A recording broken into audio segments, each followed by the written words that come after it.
Ladies and gentlemen, welcome to DMZ Quick Mission Guides, and today we are looking at boating and entering. And in this mission we have to activate 9 breakers in the waterway system underneath the island of Ashika, and then collect a hard drive from an unlocked cache inside of the bunker, and then extract with that hard drive to complete the mission.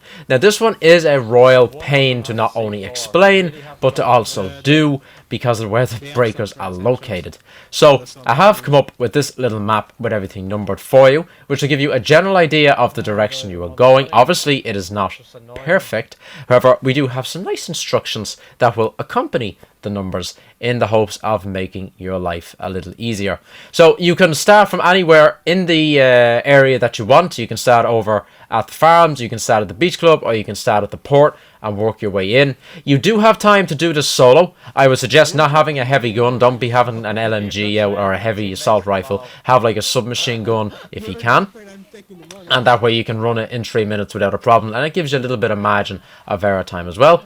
If you have buddies that can help you out with it, you can just split up and each take one entrance and I'll meet in the center, and you get it done with plenty of time to spare. And the third option is to take a jet ski in, and every time you do one of them, get on the jet ski and drive to the next one. It is worth mentioning this is an AI heavy area. We waited until middle to end of each game to go and do this, and we didn't seem to run into any hassle down here. We didn't run into a juggernog once.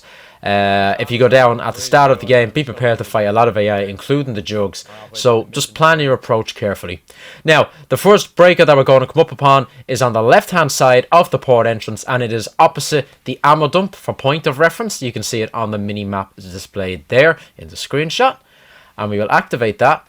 And the next one will be across the water on our right hand side, and we're just going to go up the ladder here, run to the breaker, and it is above a duffel bag. You want to crouch on the duffel bag and stare at the breaker. Get pretty close to it and you'll be able to activate the switch without any hassle. Now we're going to follow the path upwards to where the waterway's dead drop is, and at the caved in bunker there's going to be another one that we can activate, and this one, if you look on the mini map, is directly below the bomb maker. There we are. So the next one coming up will be on this little deck opposite the boat, and the one straight after that will be right beside it as well. So we're going to cross over on the boat and activate the next breaker, and there it is again on the mini map. It's usually beside a jet ski that spawns in underwater. And now the next one is up the steps and down the steps again, and we can catch it there. Slayer activated for us. This one is on the jet ski spawn to make it a little bit easier to recognize on the mini map. Now the next one up is a little bit of a journey. If you wanted to, you could go down and do the 2 at the beach club, and then loop back up towards the waterways entrance and farms. But we felt that this was just more practical for when we were doing it, because we were trying to race against the time and actually get it done. The next breaker that we're going to come up upon is just past the chemical stronghold. You'll know the chemical stronghold from doing a previous mission. That's located up by the apartment complexes. So as you can see in the minimap, we are just passing that by now, and it's going to be a little alcove room that we can go into. There we are, and we can pull the breaker in here, and there again is the minimap reference. You can see the apartment complexes on the right hand side and the chemical stronghold on the left hand side. We're going to come out that door and push back down towards the entrance, and once again we can see an ammo dump on the right hand side as a point of reference.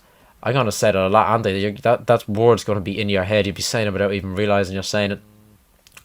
And the next breaker is going to be on a column just ahead of the ammo dump if you're coming in from the south entrance.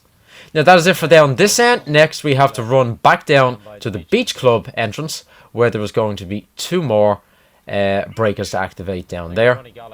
It's not too much of a difficult mission. I don't see why it says at least 9 breakers. I didn't come across any more when I was down here.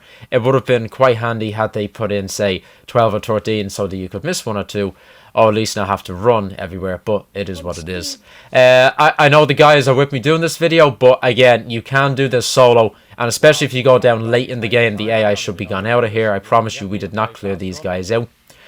But that should make life just that little bit easier for you. Also, the random on this one was quite irritating. He was determined to take the hard drive that was in the box. So we're down at the entrance right between the beach club and the town hall right now, and you can see the next breaker is at the ammo dump, and you can just see the science center in the background there as a stronghold. on the minimap. And then the last one is just up from that. We're going back into the tunnels, and it is on these little steps. And again, there is point of reference on the minimap. Once you have activated all 9 breakers within 3 minutes, a chest will spawn on the map. It will be automatically highlighted for you. And the entranceway to that is through the bunker that is locked in the main area where we activated the 3 breakers earlier on in the map. We have to go down through the tunnel and disarm both tripwires. I stress that, disarm both tripwires. Go through the tunnels, then navigate across the platforms and jump in to pick up the hard drive from the chest. You need to extract with that hard drive from Ashika Island, and that is the mission complete. So, there you have it. Boating and entering. A test of patience and memory. But that's what most things are. And I shouldn't complain because this is new, and I'm not going to say innovative, but it's new stuff that they've done with the missions for Season 2. And they have taken a great step forward compared to the monotony and drudgery of Season 1. That is it for the video. I hope the minimap and the maps help you. And best of luck in your adventures. I am out. I'll catch you in the next one.